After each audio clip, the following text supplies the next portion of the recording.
Hello, my name is Morgan Gray, and welcome back to the Afrocentric Podcast.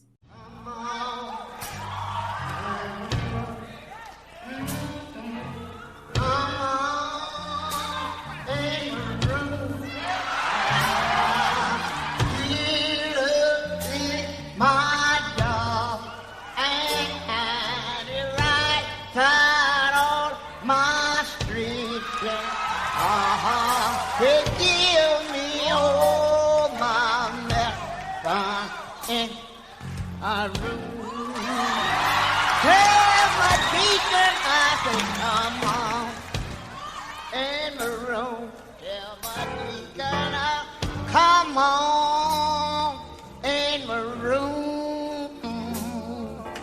Jesus is my dog, and right down on my street.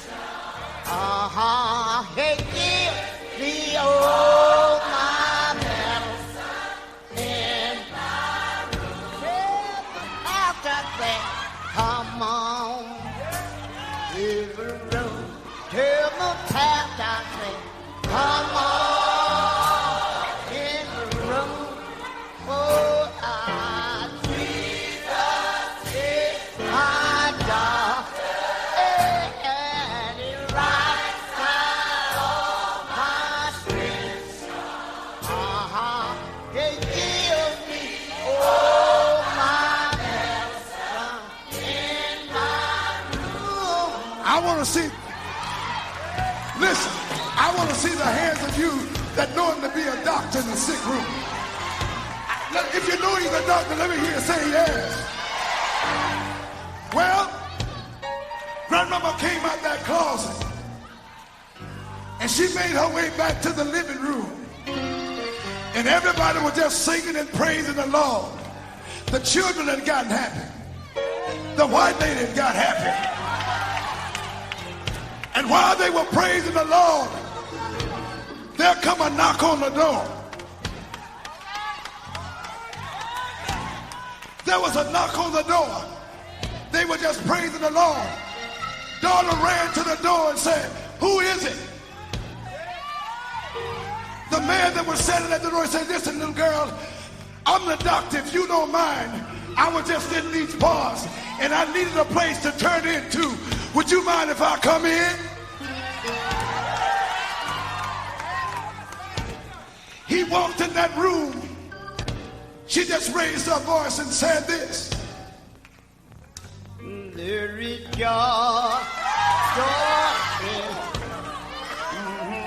I said joy in my room. Oh, I distrust it's my dog, and he rides down on my street. He gives me all my medicine in my room. We don't funk with racism. We don't funk with people who don't support the LGBTQ plus community. And baby, we damn sure don't funk with anybody who don't love a beautiful black queen, baby. You see this tape. You don't let nobody act black and then go home and be white. It only takes a little bit of white brainwash to activate the coon chip in the average Negro. And a lot of white folk have demonstrated eloquently that they don't have no sense.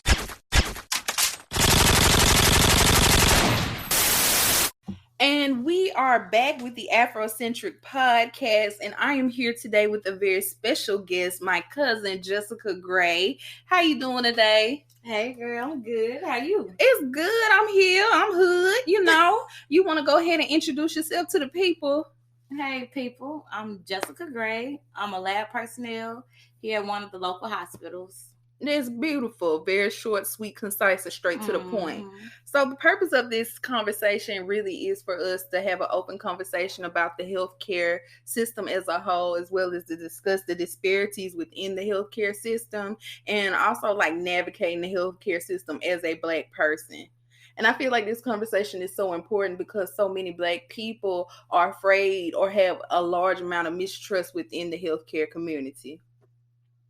And I see that, but I talk to my patients. That's good. And I don't like talk to them in medical terms. I break it down in layman's terms, like on the same level, so we can understand each other one-on-one. So you be like, you can tell me.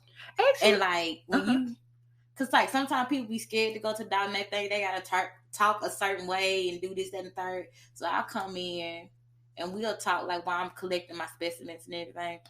And they'll open up and tell me way more than what I need to know. But I know how to take that and relay it to the doctor so you can get the help you know. And I think that is an excellent practice that needs to be practiced more within the healthcare community, just because I feel like the language of professionalism is rooted in white supremacy because everyone doesn't have access to that language. And it's also hard for like doctors to be able to perceive Black patients because they don't understand the AAVE, like the language and the coded language. So what we would understand, they often don't understand, or they missee, or they'll misdiagnose them because they don't understand the culture, and they're so fucking dangerous. So kudos to you. I be trying to help us because we all we got. That is very true. So we gotta help each other out. Well, come on, let's jump into the first question of the afternoon. And the first question is have you seen any examples of eugenics within the healthcare system that truly frighten you? Not at the hospital or the clinics that I work at. Now I had like 1 or 2 patients who said that they want their baby to have blue eyes, or they want their baby to do this, and how do they make sure that their baby's not autistic.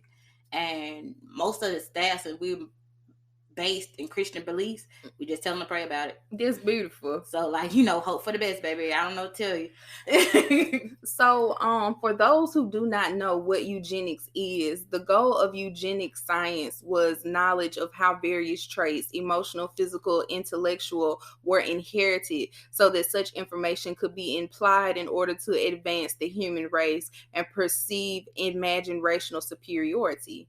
So essentially eugenics is about improving the race, right? So it's kind of like when you breed cattle, almost trying basically, to put certain. When you do dog breeds, you want the best, like they used to do slaves. You want the best of the best. So like I wanted to talk about it because there's a rumor that like eugenics is embedded within the healthcare system. I know a lot of people who are like nurses and doctors, especially like recently, they've been going through their textbooks and they've been seeing like examples of eugenics about how, for example, how they say that Black people don't feel pain the same way that other races of people do. They say we feel less pain. That's an example of eugenics that has carried on legacies like over hundreds and hundreds of years. And I think that's not even a misconception. It's just the fact that we know how we get treated when we go to emergency room. And so that we try not to complain. And a lot of people, Black people especially, they don't even want the drugs. They just want to feel better. It'll be a lot of other races that come in there pain seeking. And more so, a lot of my Black patients, they be like, I don't even like coming to the doctor.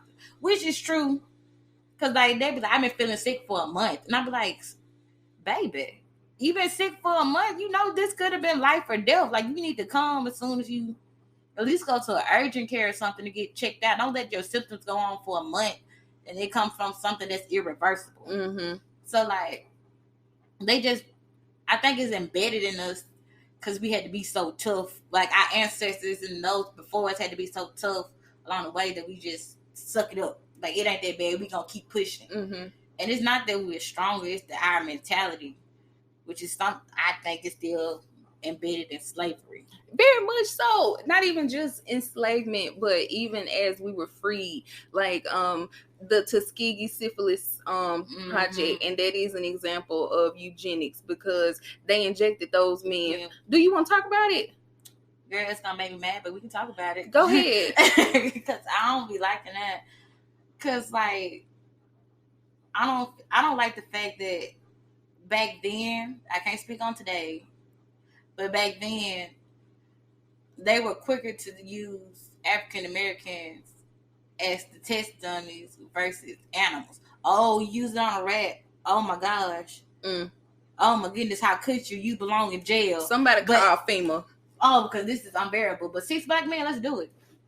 Children too. Yeah, let's do it. Pregnant women too. Let's do it. As long as they're black.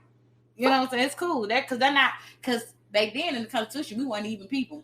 We were just property. But all hell will break loose if you do it on a rat. Oh Lord, don't let it be a monkey. I did want to talk about how a lot of the idea of eugenics was like paved. A lot of the people who paved the way were our founder fathers.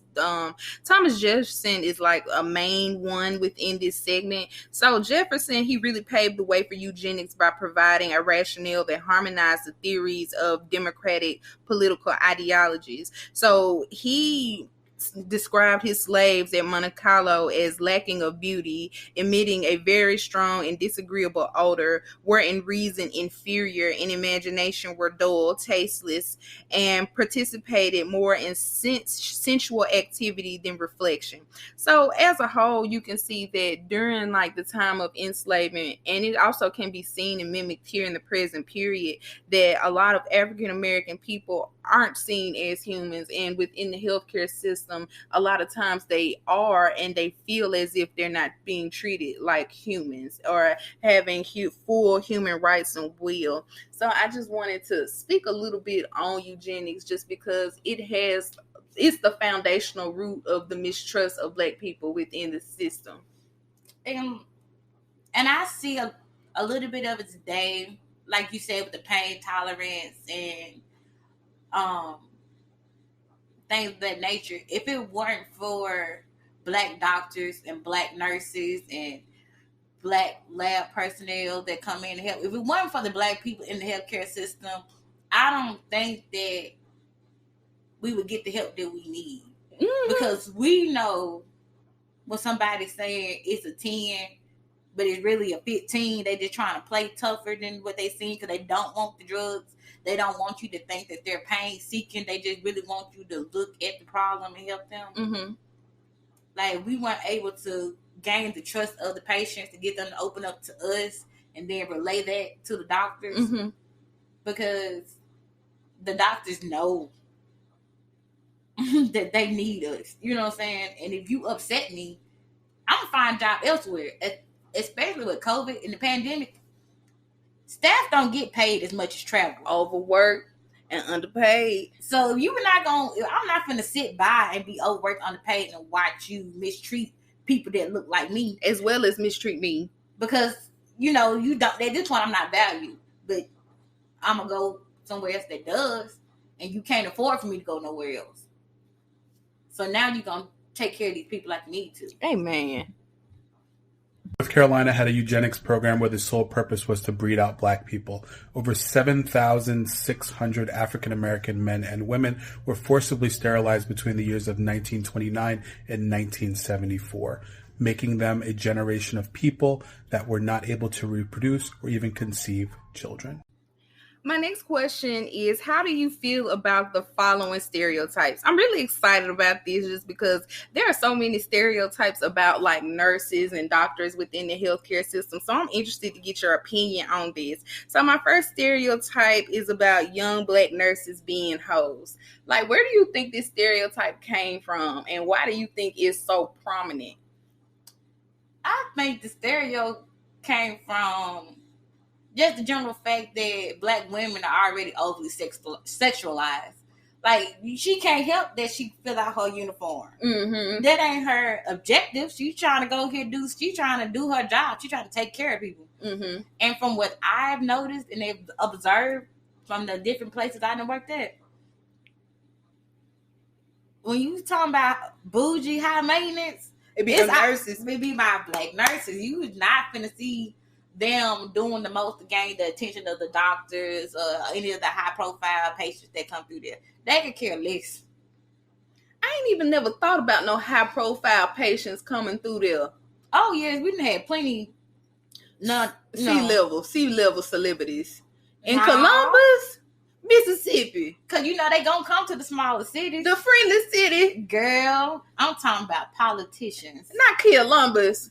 Columbus. We done seen it all. Lord Jesus, help me. So I do think that this stereotype definitely probably does come from like a Jezebel stereotype of women being, black women being overly sexualized. Well, what about young white nurses? Do you feel like they could be perceived as little whores? All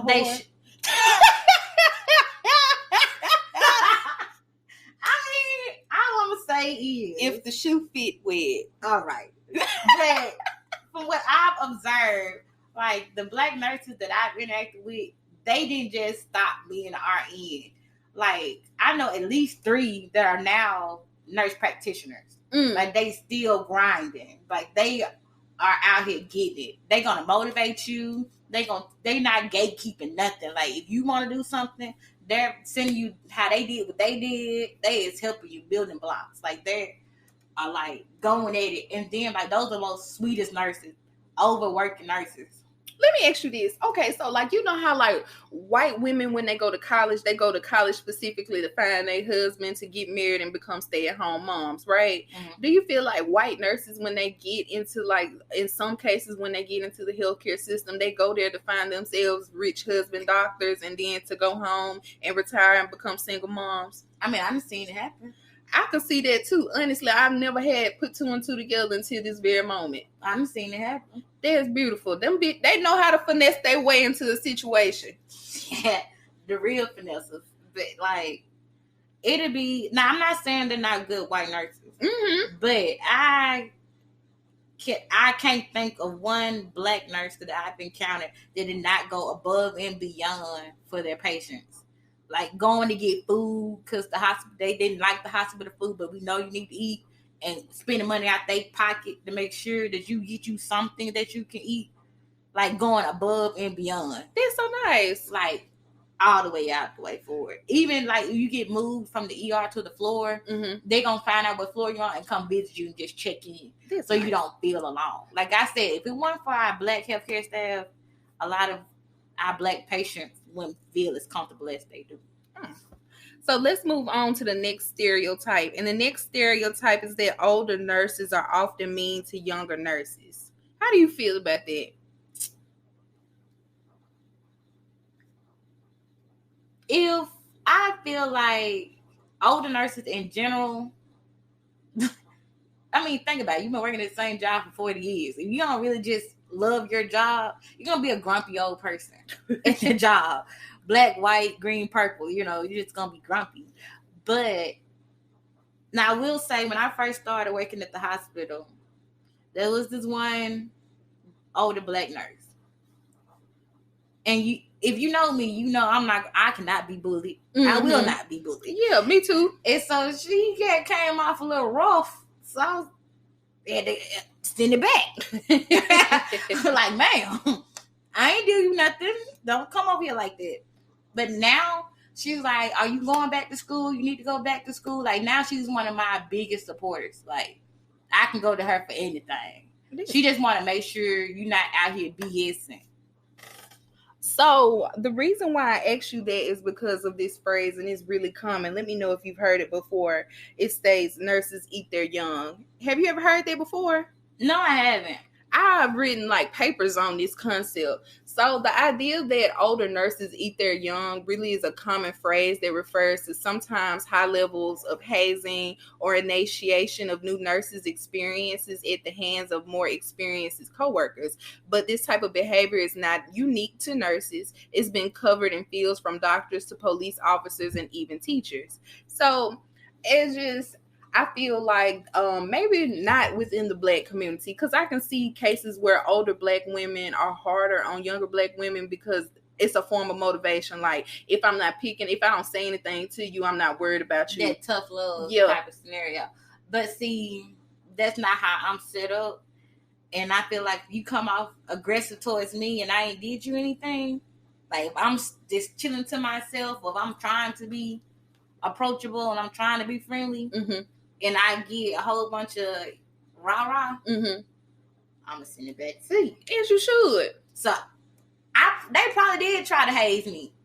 They probably did. Yeah. But I don't be going for this, so I never experienced it. I ain't got shit else better to do. Because listen, you going to leave me alone. I'm going to give you something to think about, something to chew on. I'm going to give you something to cry about. Ain't that what my mama said? I'm going to give you something to go, but now you got to sit down and ponder. Because you're going to leave me alone. So the final stereotype I wanted to talk about was Black gay nurses that are gay.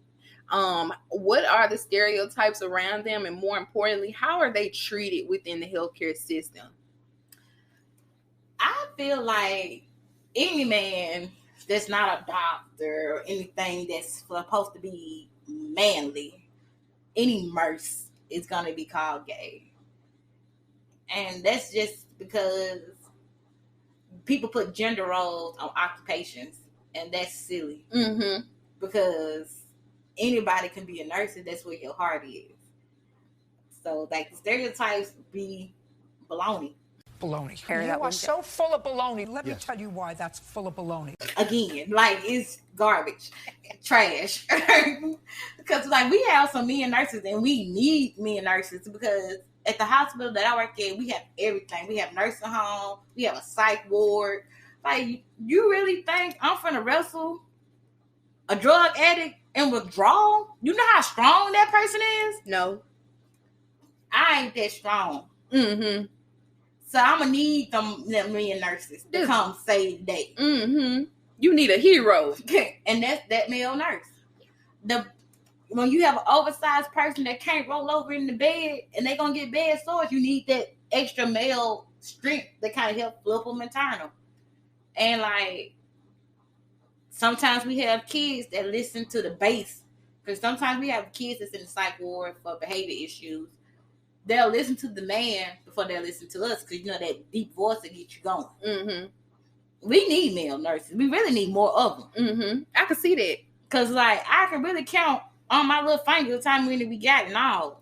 I would say this, especially for like with mental health. I think Black men are phenomenal, like going around and talking and being able to humanize with patients and empathize with them and talk to them as if they are normal human beings versus talking to them as if because it's this guy on TikTok. He's a nurse in a psych ward and they call him the patient whisperer because he is able to communicate with them on whatever level that they're on. And that does go back to like that idea W.E.B. Du Bois being double conscious to be able to communicate with people at whatever level, whatever race, whatever age and stuff. And I think that's just something, especially Black men learn way before nursing school, way before they get into the healthcare, because they have to cater to us. Mm-hmm. They have to cater to everybody around them. I really don't believe that Black men have a safe space. You know, so like they have to be double conscious to navigate elsewhere in the world. That's beautiful. So, and that's unfortunate. That's why Afrocentric is a safe place for all the Black men in America. Yes. And the Caribbeans and the diaspora and such. And all that. So, it's true. Studies show that Black doctors have the same outcomes no matter the race of their patient. What I find interesting is that after all the racism that we have and continue to experience, we still display less implicit bias, both conscious and unconsciously. An article concluded that increasing the number of Black doctors could help healthcare disparities because they exhibit significantly less implicit race bias. So implicit bias is learned in childhood from reinforcement of social stereotypes. But what I find interesting is that they develop implicit bias from learned experiences, but we did not from lived experiences. They have study after study explaining why white doctors have implicit bias, but they have no studies that I could find that explains why Black doctors have less after all they've been through. But honestly, knowing why doesn't matter because knowing why doesn't take away from the fact that we're dying at higher rates in the healthcare system. After reading study after study, article after article, I keep coming to the same conclusion that we need more Black healthcare workers and we need Black healthcare facilities, point blank and period. Why do Black women have the highest birth mortality rate in America? And what can Black women do in order to prepare to give birth in America?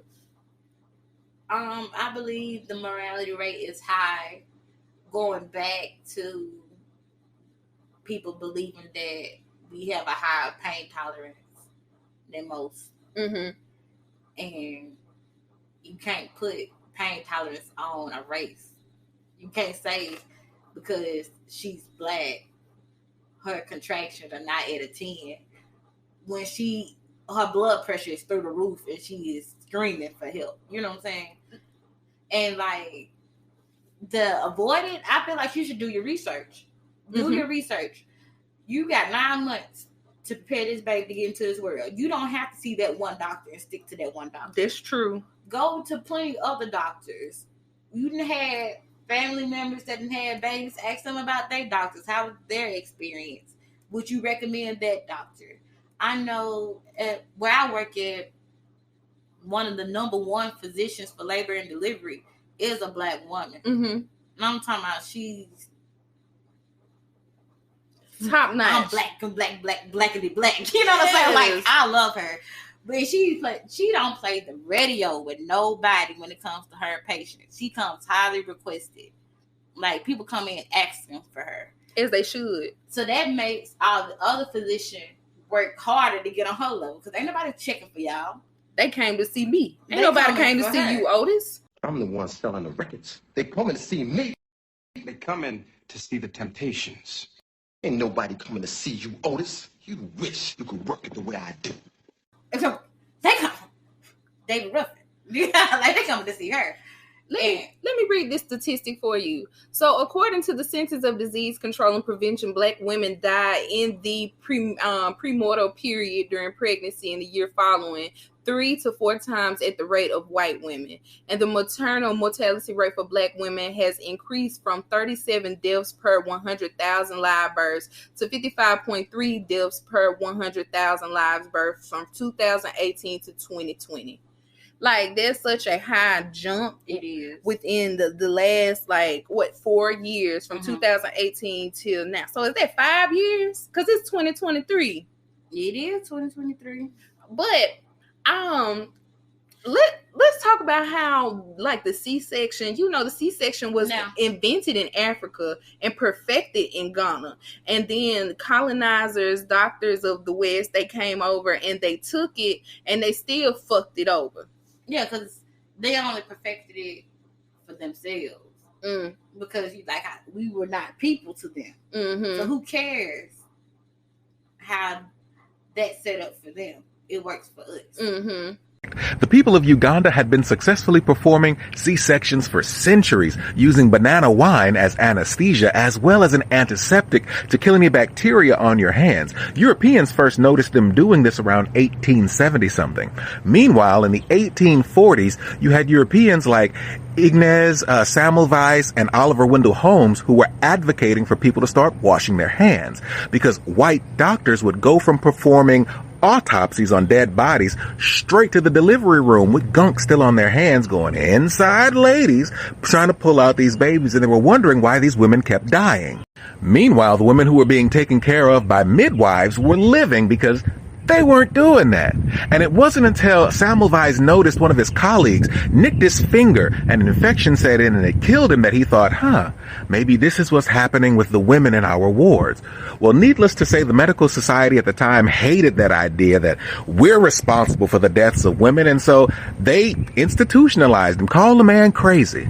And get this, it wasn't until the 1980s that hand hygiene guidelines were put into place. The 1980s. Anybody older than the 1980s? Then you're older than hand hygiene guidelines in America. But when my sister, when she was pregnant with her second child, she had C-section both times. And the second time, she came home, but she had to go back to the hospital because she had complications. Listen to your body. Don't be such a rush to go home. She was in a rush to go home and be with her baby, and she thought that every pregnancy is not the same. So just because your first pregnancy or your first couple pregnancies went well, listen to your body, because she still had toxins in her body. And had she took her time, she could have voiced it. Had they took their time, they would have caught it. They would have caught it. Ugh. You know what I'm saying? Yeah. So listen to your body. Don't be trying to rush through the process because you're trying to avoid a bill or because you're tired of being in an environment You're there now. Take care of business. Make them handle business. Because you're the patient. And you paying them. You exactly. Okay. So let me ask and it's expensive to go through that pain and have a baby. Like you gotta have it. But baby, that's gonna cost you a nice little penny. Children are ghetto. Moving right along. I wanted to ask you about doulas and midwives for Black women. Like, what are your opinions on like really like this new wave of natural birth giving for Black women? Don't do the trend because you want to just make a TikTok and go viral. Do your research. Everybody that says they're a doula, don't believe them. Mm-hmm. Do your research. Like most doulas that are serious about what they do, don't mind showing you anything you need to see. Don't mind going above and beyond to make sure that you're comfortable. Have you seen doulas in Mississippi? I can't say I've seen them in Mississippi, but I have seen them in Louisiana. Okay. So. Midwives too? Mm-hmm. This beautiful. Mississippi has midwives, but you know, children are scary. So yeah. I've never personally dealt with any of them, but I've spoken to a few. You know, I was sitting in a history class a couple years ago when I first learned about midwives, and I learned that the way that we give birth is not the original position we're supposed to be giving birth. Mm-hmm. How we supposed to be doing? How they supposed to be dropping them babies off? You better squat, baby. Like they have you laid on your back with your legs in the air. Uh-huh. But that's not natural. Mm-mm. How you see animals give birth. Mm-hmm. That's how you're supposed to give birth. Yeah, I seen the girl squat over, bent over with two people holding her arms, and and the baby just dropped. Yeah, into the water. It wasn't no water. These were some white midwives. That baby dropped on the floor.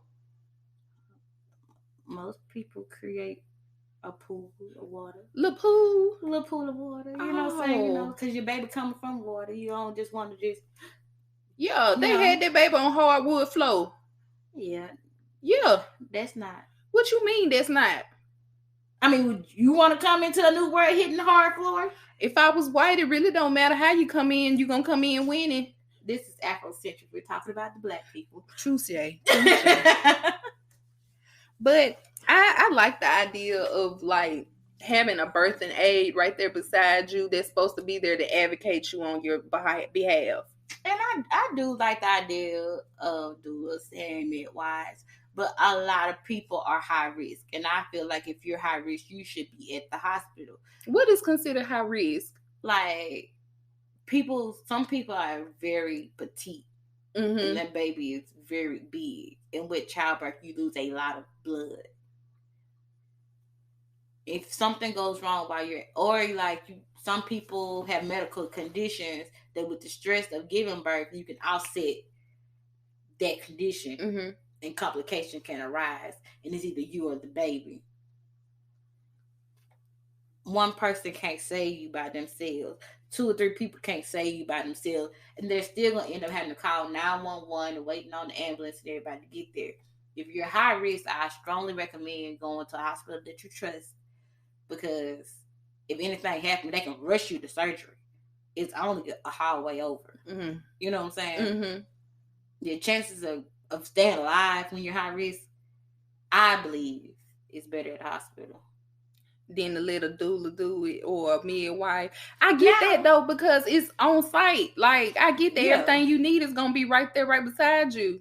I don't know. Now, if you haven't so far along your journey, because anything can happen. Like, you can have a perfectly healthy pregnancy up until it's time to push.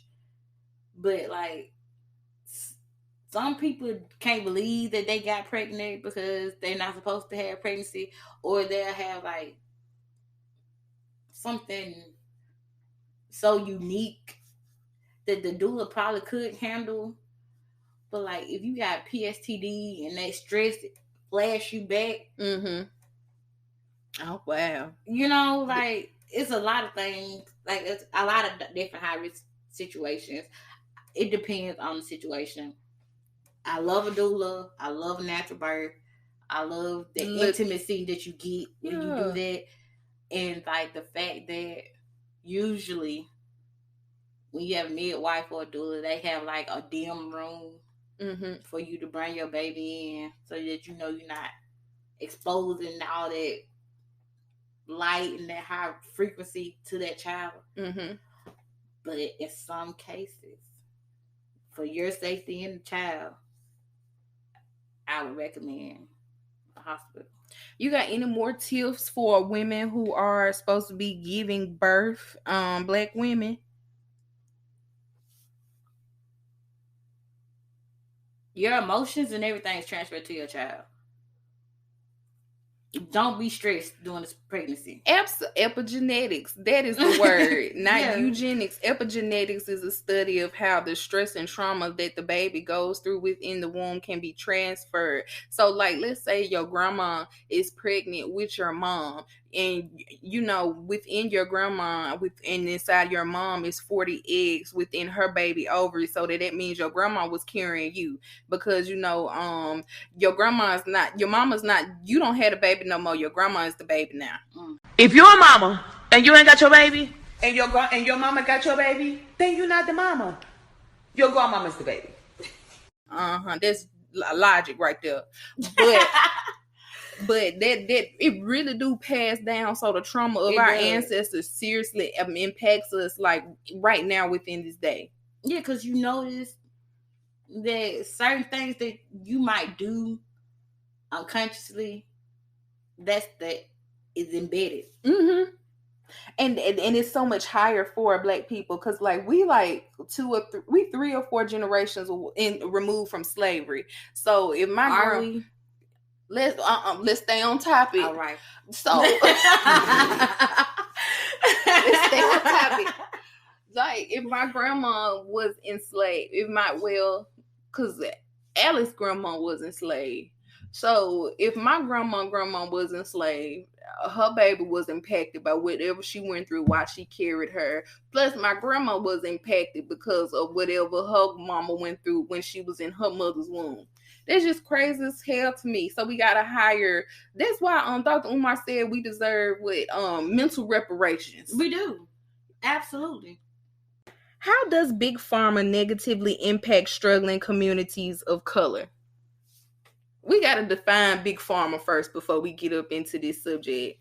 So for those who do not know, Big Pharma is a major multinational pharmaceutical companies collectively as a sector in the industry. And pharmaceutical companies receive substantial U.S. government assistance in the form of publicity-funded basic research tax breaks, and yet they continue to charge crazy amounts of prices for medications.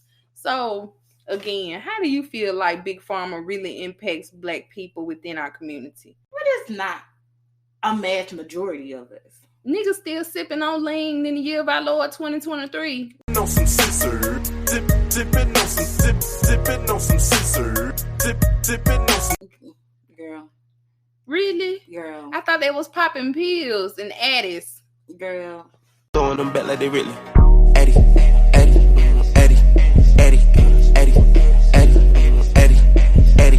We geeking up on the Addy. Spin the block, we got the Addy. Wake up, I pop me an Addy. Hard as I popping the Addies. Addy. I feel like that is a business. They do not. I'm not gonna say they don't care, but it's more about the money than it is about helping people. So they don't care. And like I said before, a lot of Black patients don't want the drugs. Like either they're recovering addicts or they don't want to be seen as a pain seeker. And they'll be like, no, I can't have it. I'm not allergic. I just don't want it. I refuse that drug, which you have a right to do. And I feel like it stops a lot of people from getting the aid that they need, because now they pushing it. Like when people come in for pain, they're pushing the morphine, opioids and such. They pushing all that immediately because other races come in seeking it and they be showing their whole ass. What you mean they show their ass? Like they're yelling, they're falling off the bed, they are crying, they trying to make themselves throw up. They're doing everything possible to prevent you from doing your job. You can't start anything. to the point that we have to threaten, well, if we can't get this IV in, we can't give you nothing. You're just going to be in pain. Then all of a sudden, they calm down. So they can get the IV so they can get their meds. Mm-hmm. But see, black people don't want to be seen as pain seekers. They just be like, just take the pain away. Do what y'all gotta do. They don't want the morphine. They want whatever is less than morphine. Mm. So I feel like they ain't getting paid by us. Now you do have like that sipping on that syrup stereotype that folks just be trying to get the codeine and stuff like that to make drink. Hey, good morning. Did you know that the opioid epidemic was caused by racism? True story. You see, doctors would often underprescribe pain medications to black people because, one, they thought we feel less pain than white people, and two, that we only wanted the medication to either abuse it or to sell it on the black markets. So they would underprescribe pain medication for us, while overprescribing pain medications to white people because they have been taught to believe white people when they say, I am in pain and I need this for pain. Now that overprescription led to addiction, to which some would either hurt their children or their pets in order to receive medication. And the demand for medication led to an increase in Big Pharma's pockets, which incentivized them to push more opioids. And doctors did just that. They pushed more opioids onto the American people while denying that medication to black people because they thought we were the ones who were abusing it. And that's how medical racism gave birth to the opioid epidemic. Anywho, okay. Now, on the flip side of like the pain tolerance conversation, when we're talking about Big Pharma, and you did mention it's about the money, because as I always state, that America is a capitalistic society. So that means that everything is about making money, and that is Big Pharma's goal. And the biggest thing that I wanted to focus on is the price of insulin within American companies.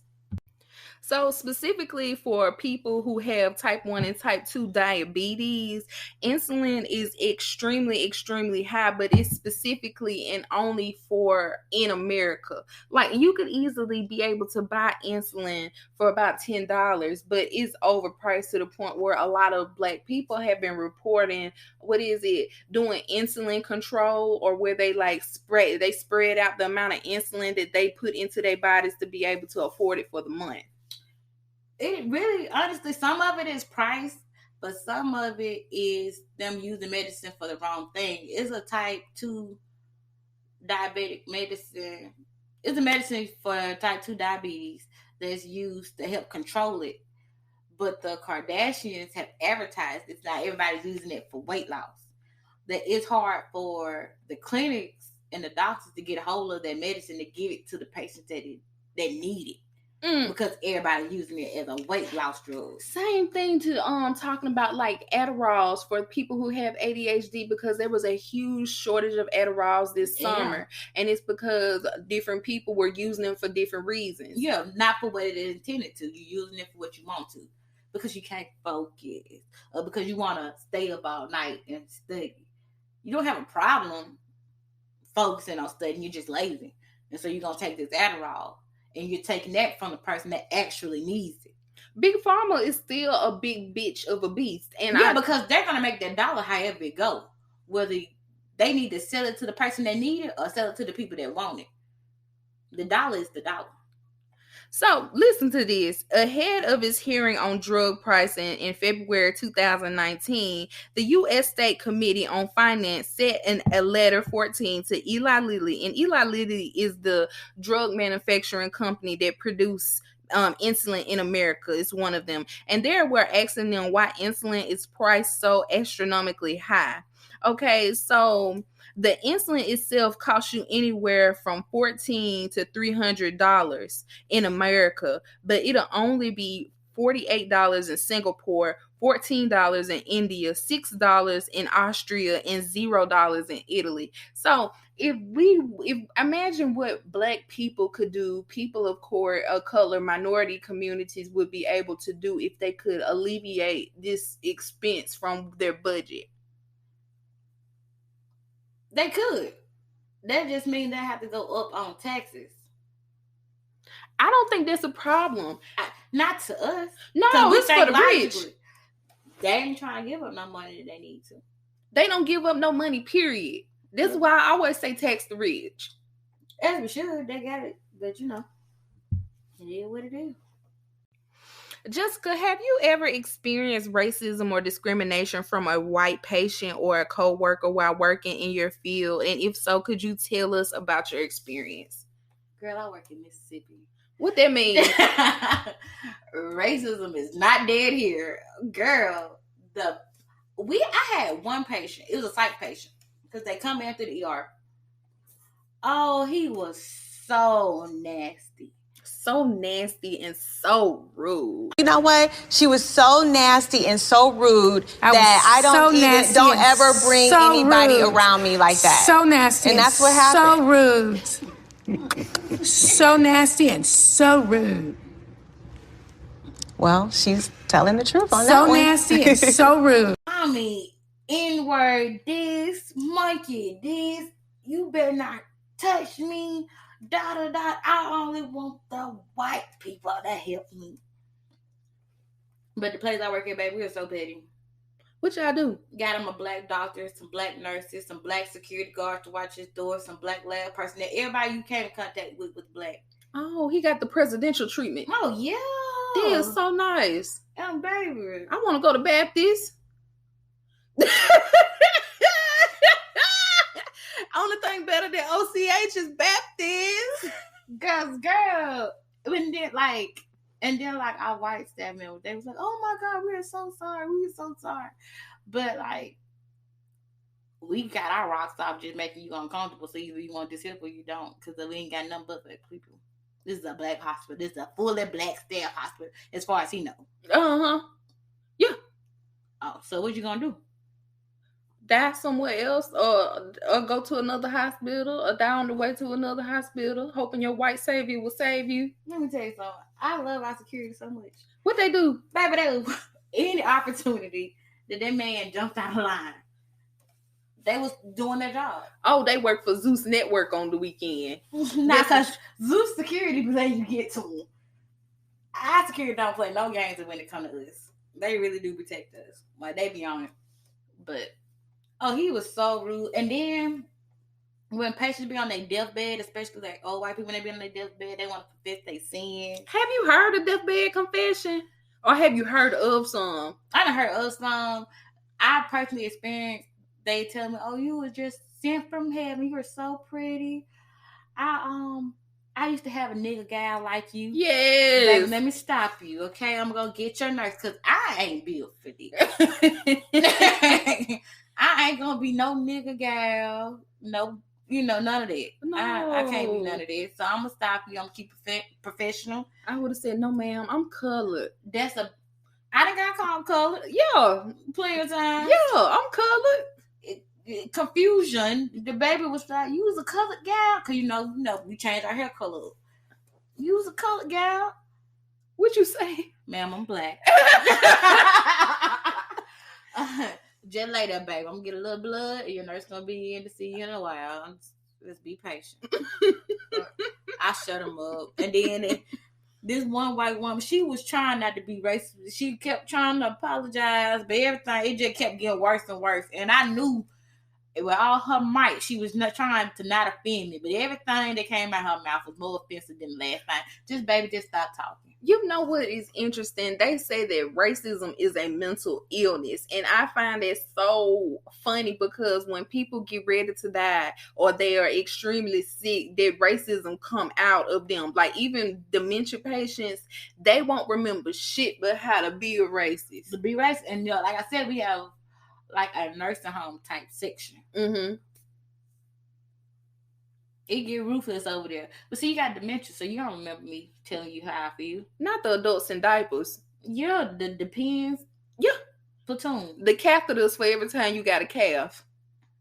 And you know that a lot of people don't know what that means. What? And I have to explain that, especially my men. I have to explain what catheter means. Go on, explain to them right now on the Afrocentric podcast what a catheter is. Do not be too lazy to provide your own pee. Don't be too lazy to get up and urinate on your own. Because what they're going to do is lay you on your back. Put them legs in the air. Yeah, feet to the ceiling. And stick that tube where the urine come from, all the way down, and suction it out themselves. How often? Every hour on the hour. As often as they think they need some urine. If it's an in and out, you don't want that. They're gonna go in, get all they need, and come out. Sometimes they leave it in. Oh, how big is the tube? Big. It's gonna scratch out your little hole, baby. Oh. Please get a urine on your own. Now I understand if you absolutely cannot, but some of them nurses don't like casting, because who wants to be all up in somebody's business that ain't what you had planned for the night? Not these niggas walking around with loose dick. They like, girl, it be some men. Like, I be in there doing my little thing, and it was like, well, if you can't provide any urine, we're gonna have to cast you. And then men be so tough, like, do what you gotta do then. And I'll be looking at them, like, give them a little side eye, and then their eyes get real big, because, you know, as black people, we got our own communication with telekinetics, indeed. With just looks. And so when the others leave the room, he was like, why you looking at me? I need to go use. I said, you will want to use the bathroom by yourself, baby. That's gonna hurt. They're gonna stick it up in there, and they're gonna go all the way in there. They're not just gonna go a little bit. They're gonna go all the way down in there, and drain that thing out. And how you been talking to her? Oh shit, she ain't gonna be gentle about it. So please, sir, for your sanity, go use that bathroom yourself. Because it don't be that they can't. They just feel like that they going to get drug tested. We do not care if you do drugs at the hospital. Unless you're pregnant. Even then, they don't care. You won't get your child. They care less. You know, like, they do. We're not there to send you to jail for doing drugs. We there to keep you healthy. And you know what else I noticed about drug users? What? The people that smoke weed be more paranoid, trying to make sure they don't smell like it, be scared to tell the doctors that they do drugs. But the people that do meth, crack, bold. Oh, yeah, I just used this morning. Like, they be like a diary of it. And I'm like, I had a man come there because his heart about to explode because he took meth and what did he say? Ice. Oh, I heard about ice. Baby, he was naming all the drugs he took. And he was like, I didn't know it was going to do me like that. And he was like, he had big dosage. I was like, sir, you said that was your first time. Why would you take such a big dose? He had to see how it was hitting. And here you are. Yeah. On this wonderful Sunday. With your heart back. But I say, you can't take a upper and a downer in such great capacity and think your heart ain't gonna explode. Jessica, he was too high to do all that math, baby. He was trying to talk to God. You better do something, or you gonna be the top. The Lord ain't gonna lift. I ain't never known the Lord to condone that type of behavior. Like that is not of the earth. The Lord didn't put that here. With that ice, oh, my homeboy told me about that ice. Let me tell you how they make it. So they take like, I want to say like baking soda and some type of car engine fluid, and they put it into a bucket. Antifreeze? Yes, girl. They put it in a bucket and they put it in the ground. They put a lid over it. So like they dig a hole in the ground, put the lid over it, and then they stand back. Morgan has gone Breaking Bad. She is teaching y'all. They how to make this ice. Spotify, Apple Music, iHeartRadio. This is for educational purposes only. Only. They put the bucket in the ground and you gotta run back, and then it go kaboom. What it's gonna say? Kaboom. And it turned into ice. And they said it's real cheap, easy drug to make, and it hit real bad. So if anybody down on their luck and they back against the wind, then that's some free money to make, hypothetically speaking. And your ass gonna end up in the emergency room, and all we gonna do is shake our head. We gonna help you. We gonna shake our head in disappointment. You gonna be looked upon. The gaze of disappointment. Really? Because I was just looking at this man like, you ain't got to tell me this your first time, sir, because clearly you felt comfortable enough to take such high dosage. And when I started questioning him, he said, well, actually, it's my second time. The first time, I only took this much, and it didn't do too much to me. So this, I said, sir, what you mean to tell me you took some foreign drugs, some antifreeze, and stuck it in your body? Yeah.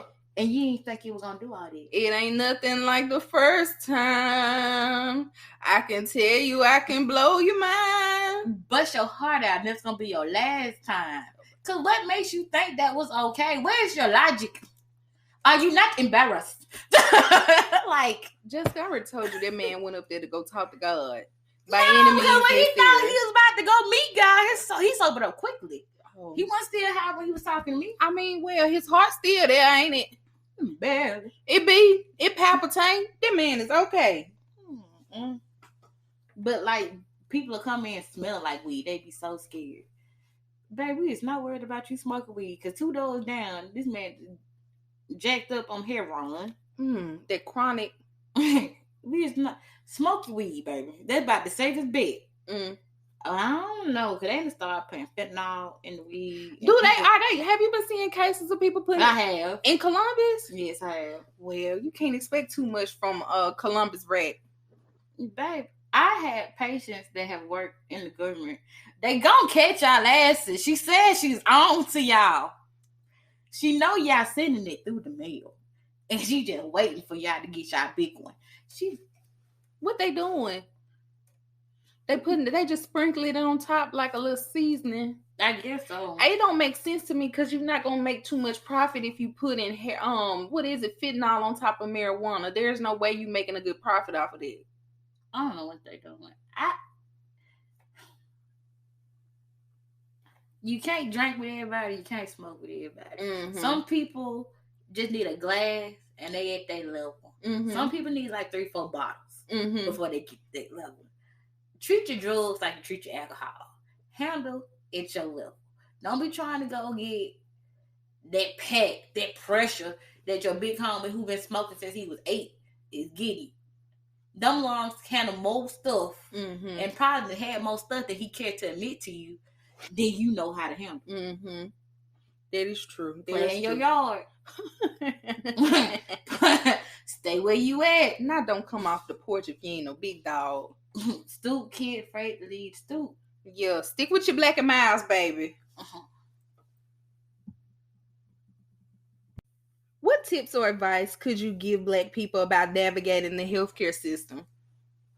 One thing I would heavily stress is that our elders, do not send them to the doctors by themselves. Because a lot of times they're talking over their heads. They're telling them what they need to know, but not in a way that they can comprehend. A lot of our elders don't have anything, a high school degree. You know what I'm saying? They had to start working at a very young age. They don't have the education that we have today. Like, we can go to the doctors and we know what we're talking about, but don't send your grandparents or your parents there by themselves and expect them to come back and tell you everything. That's true. That's actually really good advice. That's how my grandmother on my mama's side passed away. Not because didn't nobody take her to the doctor. Like, not because no one took her to the doctor, but because she didn't understand her medication regimen. Like, she had like some type of heart, blood clotting medication, and she was taking it way too much than what it was supposed to be. And she ended up bleeding from the inside out. Yeah. So, like, I definitely agree with that. Because, you know, like with Granny. Big Monkey. Shout out to Monkey. Don't play with my Granny. But you know how we do her medicine for 2 weeks. We put everything she need in them pills. And she know her day and night. She know how to take it. We done stretched that for her. We done stayed with her before she got it down. And I feel like everybody need to do that with all their loved ones. Also, stay off WebMD. You not dying of cancer all the time. Like, be realistic. Stop going to Google and researching your symptoms. Because, like, think about it logically. How you feel when you PMSing and your cycle about to come on? That's also symptoms for pregnancy too. Yes. Yep. So which one you gonna be? You gonna be PMS or you gonna be pregnant? Pick your poison. Get off the internet. Ask to go Do your research. Do your research. Do you be seeing people come? Do people come to the hospital talking about stuff they done found on TikTok too? Yes. What they be saying? I don't know. As soon as they say anything about TikTok, I just smile. And I'm like, I don't want to hear it. And then, like, I don't say it rudely because they end up laughing and be like, I'm tripping. I'm like, yes. Hard. Yes. Yes, you are. What have you done to yourself? Which trend are you following? How much lemon juice did you take with that Thai John spice to stop your cycle? Like, now you got a stomach ache. What's the craziest? Because I love hearing stories about men who have stuffed shit up they rectum and got it stuck up in there.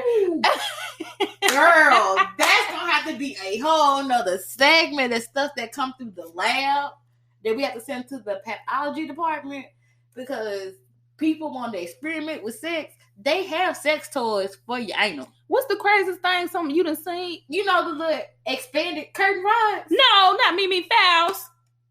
They was not hanging from it, but it was definitely inserted. It was dangling. Barbie doll head, Sharpie pins, another male part that, got stuck because, the suction, because ain't nothing supposed to be in there. Oh, wow. You know what I'm saying? Now y'all come to the ER looking like costume.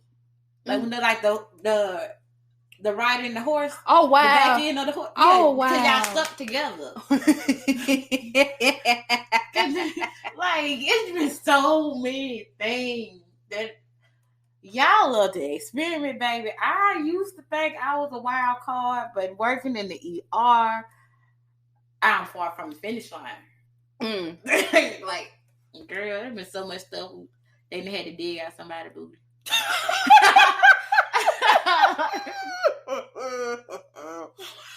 Someone had got a grenade stuck up their rectum down in New York. Yes, they had to evacuate the hospital in order to evacuate the grenade from that asshole. Yeah. Kaboom. That's the kind of thrill you want? Kaboom. Life or death for this nut. Oh my God. Kaboom. Oh my God. Okay. It ain't that serious for me. Okay, let's get back on topic of this advice and tips that people need navigating the healthcare system. They make things for what you need. Don't be too cheap to go get what you need. What's an example of that? Like, I understand home remedies that have been passed down from generations. That's cool. But they make over the counter. You spend $5 on the medicine you need, on some cough drops. Different advice that I also would give. Don't go in there with an attitude. Mm-hmm. That's just like with anything.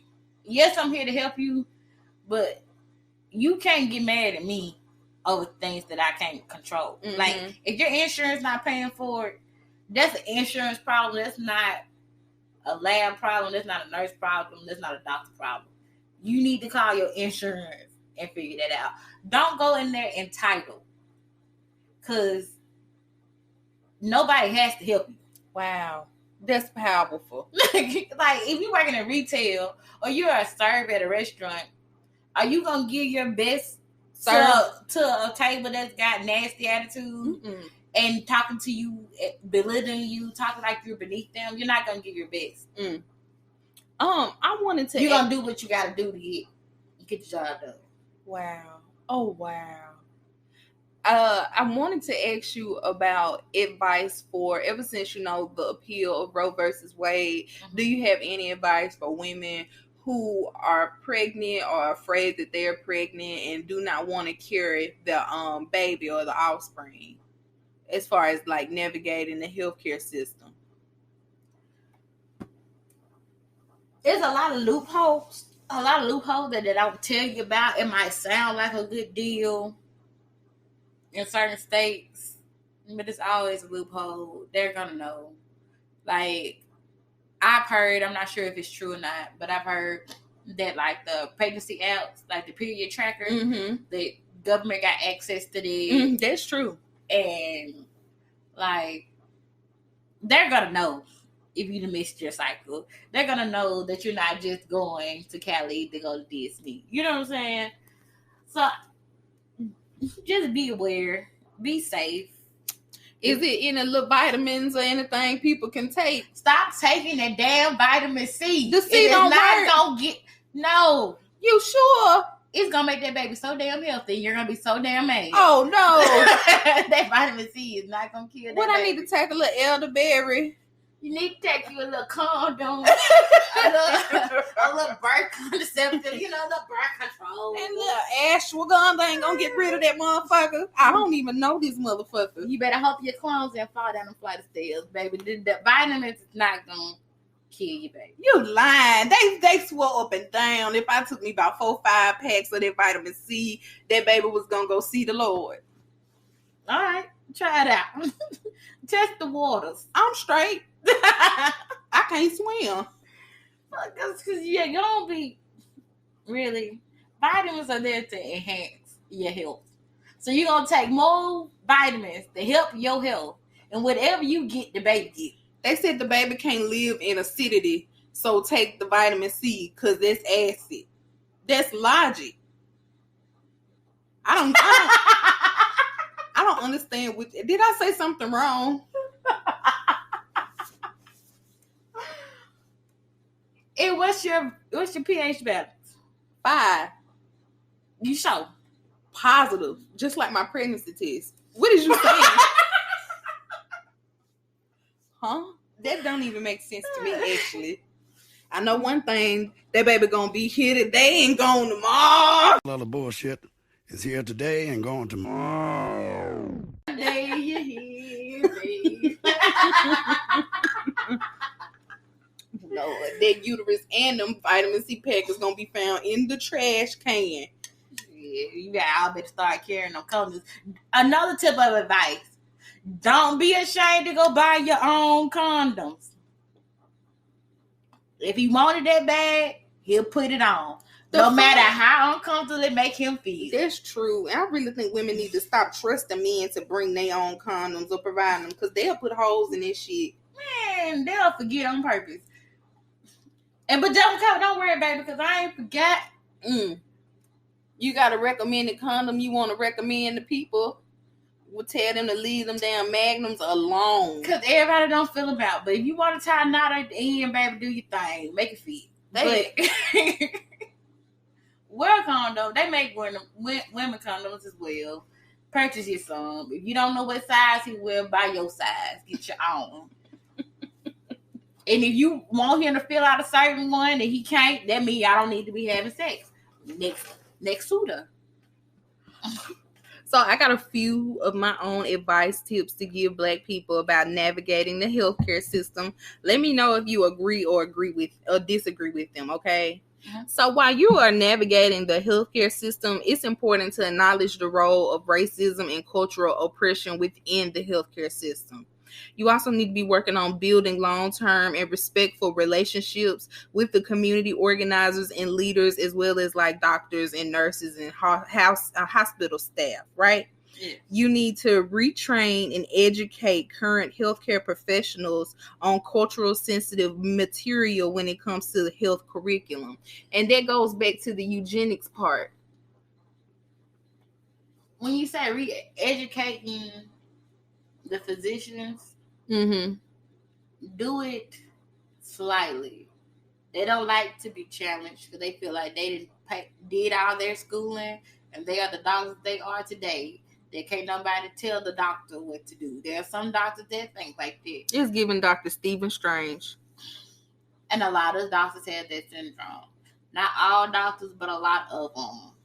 Not even doctors. Some nurse practitioners have that mindset. Like, how you gonna tell me? So just like ask a couple of questions, but don't ask like an interrogation.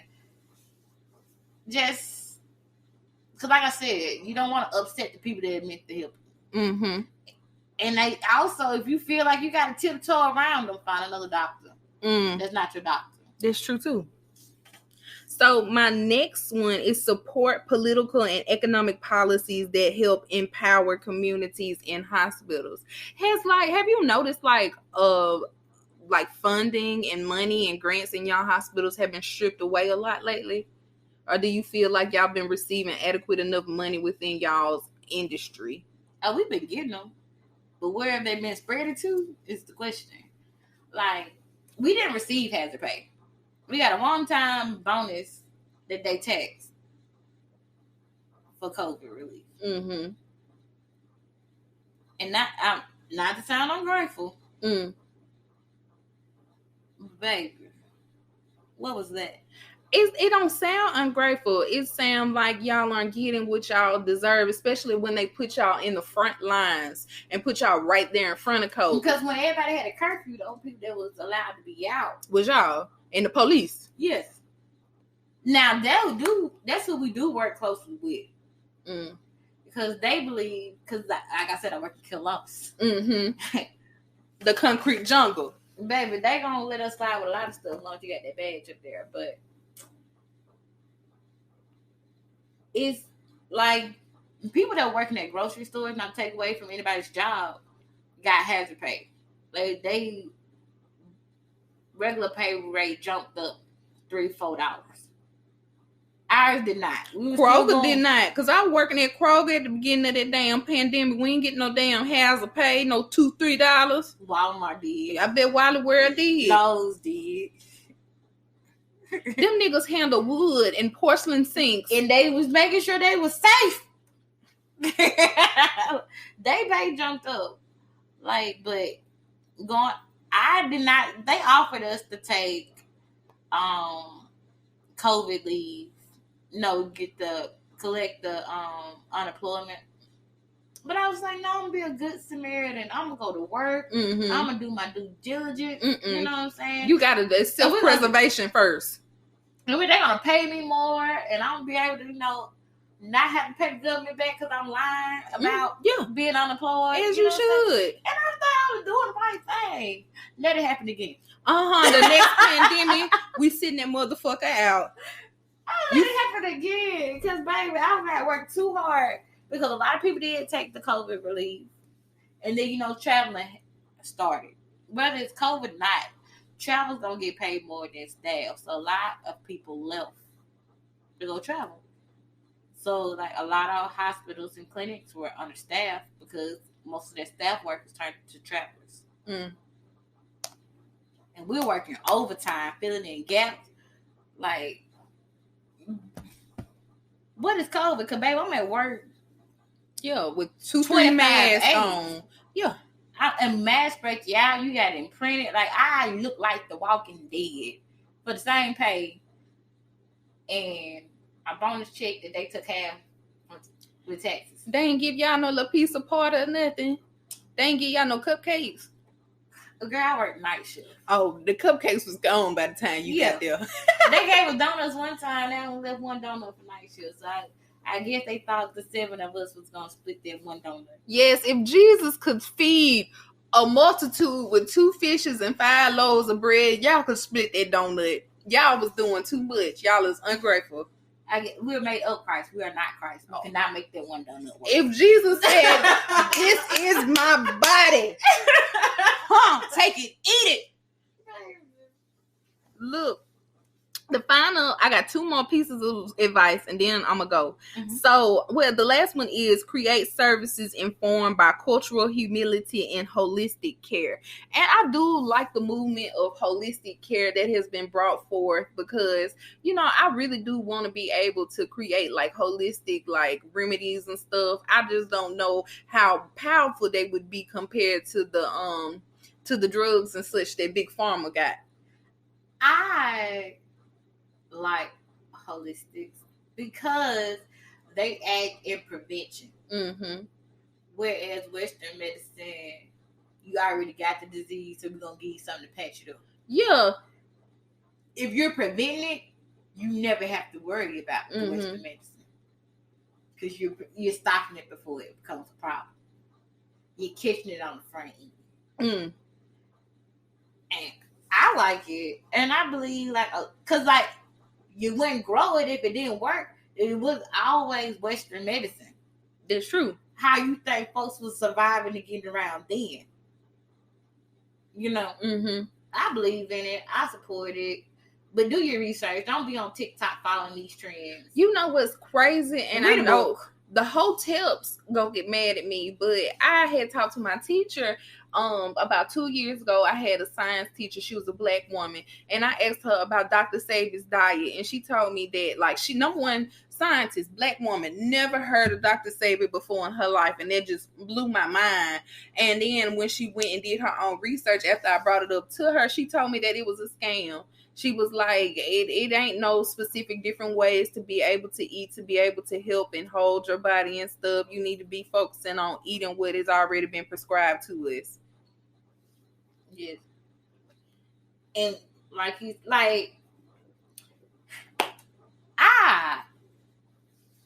admire vegetarians or people that can cut meat and just eat fish. Because the way they have those animals in shock and terror and traumatized, and then that trauma is still in that meat. Epigenetics, and then it's passed down to you. Now you weren't wondering what all this anxiety came from. Or why these bitches look so grown at 12 years old. Don't they? Yeah, it's because of the hormones they putting in all this meat. Like, we just went out of town a week ago, and they was treating me like I was my 16-year-old niece. I'm like, I'm grown. Yeah. Oh, have you seen it's a 12-year-old football player. He literally went viral because they won their middle school championship, and he looked 39. He got a mustache at 14, 12 years old. He played for South Panola. I don't know where that nigga played. That was some grown men. Yeah. That was some grown men. Yes. They were pushing weight in kindergarten. Yes. They was pushing 50 in the womb coming out. They pushed up their mama labia out the way of the womb, actually. I got this. Don't worry.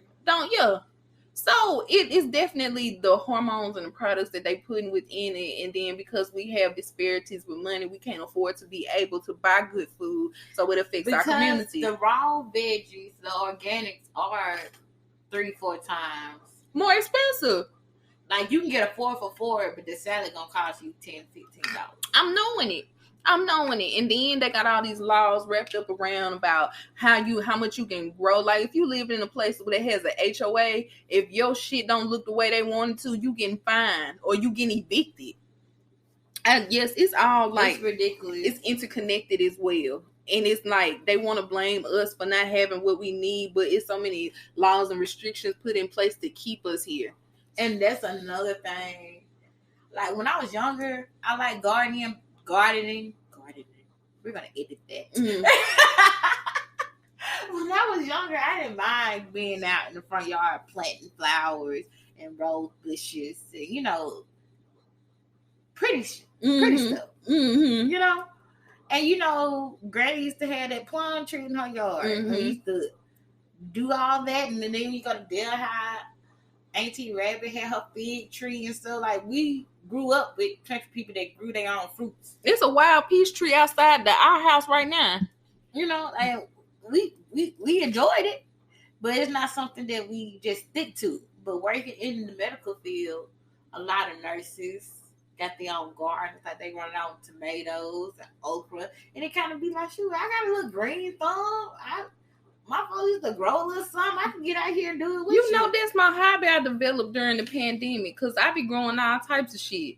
And it's nice. It's real nice. But it's still like a source of worry, because if we are planting, let's say I eat me a tomato and then I take the seeds out of the tomato and then I try to plant it. Well, wouldn't all of the things that affected that tomato, which was like sourced and grown and is 10 times bigger than the original side, it still would be passed down. Yeah, it will, because that's that seed derives from the same fucked up ass plant. Yeah. You gotta spend the money on the organic seed. I do not trust anything that's bigger than my head. I have a big head. Me too. I don't trust none of that. Apples is not supposed to be this big. They be talking about them damn shrimp too. I want my shrimp real little, and I want to pull the black line out myself. Oh, you want to remove the bile? I want to do it myself. I want to do it myself. Because y'all ain't going to clean it like I cleaned it. Y'all going to run it through a little system, And it's still gonna have that stuff on it because y'all worried about this big steroid, whatever, for a cheaper price. But you gonna, and people said, you know, your eyes when you're not knowing better. Why would I buy the little one for $10 and I get this big one for $5? That's logic. That's death. That's life or death. Why would I get the little one when I can be the big one? Huh? Because the big one is artificial. It's pumped with steroids. You're gonna eat that, and now you're pumped with steroids. Big more, it's not the little one. Now you gotta get complications. I don't know where it's coming from. Now you gotta deal with big pharma. Mm-hmm. All interconnected. And we are back with the Big Black Shout Out, the blackest shout out in the world. The Big Black Shout Out is an opportunity to help circulate the Black dollar back into our communities and for audience members to explore Black-owned hidden gems. So, Jessica, who would you like to shout out today? I'm shouting out Connie's Cosmetics with a K. Cosmetics with a K. She makes all natural body oils, body butters, shampoo, conditioners, all that organically. And it's good for your skin, baby.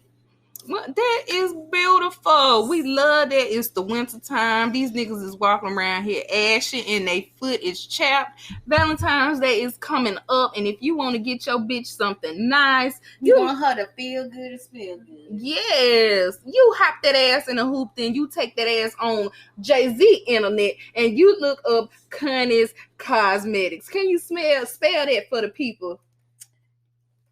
KANNIESKOSMETICS.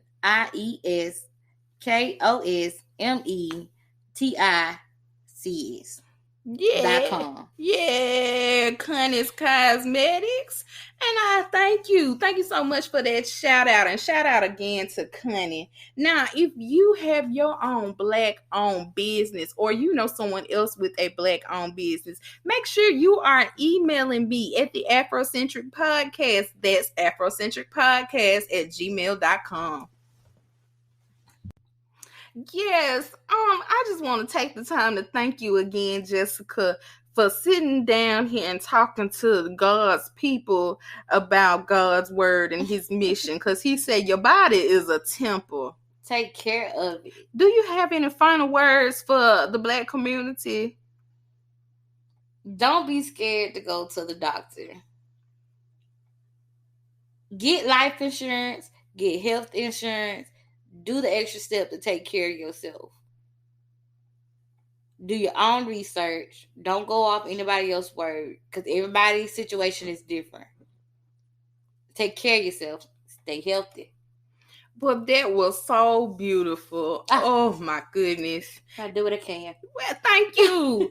Thank you so much for choosing to be Afrocentric today. Please remember that Black Lives Matter. Make sure to listen and protect Black women and children. And Jessica, the only thing you must do in this lifetime is be Black and die. Hey. And here at the Afrocentric Podcast, we just civilized people having civilized conversations.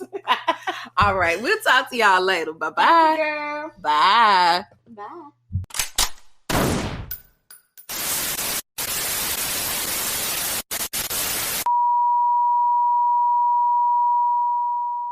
You need medical attention today. You might not be able to get it because thousands of nurses are abandoning their jobs and going on strike to protest severe short staffing, extremely low pay, and thousands upon thousands of preventable deaths in the nursing community. Has forced essential workers. They were sacrificed on the front lines during the worst managed healthcare disaster anyone alive has ever seen, while hospital executives received millions upon millions of dollars in bonuses for keeping costs down by understaffing, underpaying, and undersupporting their workers. Today, nursing is one of the most dangerous and financially thankless professions. While Americans spend $4.3 trillion a year on healthcare, surprisingly little of that money is paid to nurses and doctors. In the last 30 years, healthcare costs per person have nearly tripled from about $4,500 to $13,000. But in the same time period, average nursing salaries adjusted for inflation have dropped from $80,000 a year in 1992 to $77,000 in 2023. Meanwhile, top hospital executives received a total of $4.5 billion in CEO compensation. That's 7 times the CDC's budget for studying COVID and could have provided health insurance to over 500,000 Americans. The developed world's worst, most expensive, and deadliest healthcare system that still finds the time to screw over its nurses.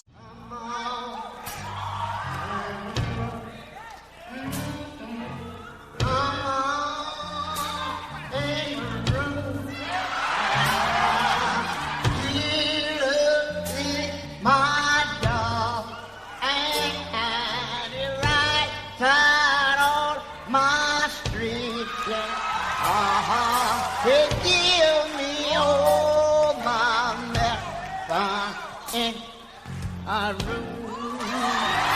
Tell my deacon I can come on in the room. Tell my deacon I come on in the room.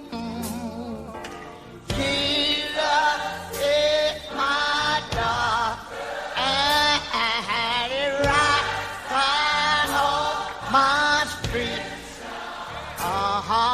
He gives me all my medals in my room.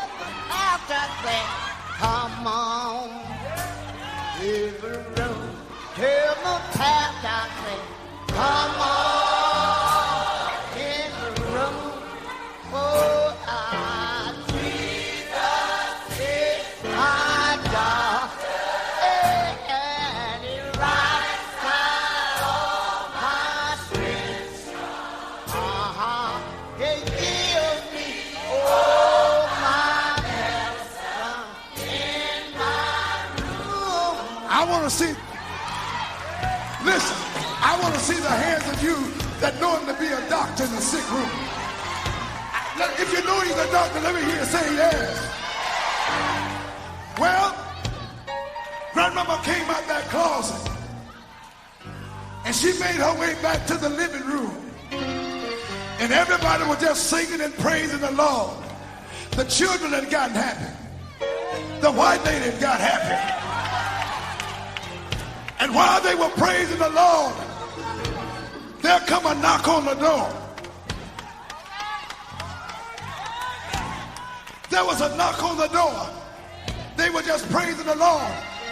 Daughter ran to the door and said, "Who is it?" The man that was standing at the door said, "Listen, little girl, I'm the doctor. If you don't mind, I was just in these bars and I needed a place to turn into. Would you mind if I come in?" He walked in that room. She just raised her voice and said this.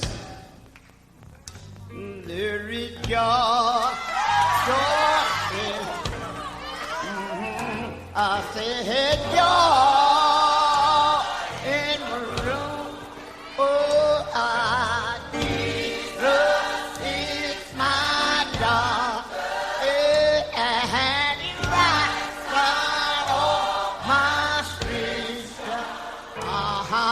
He gives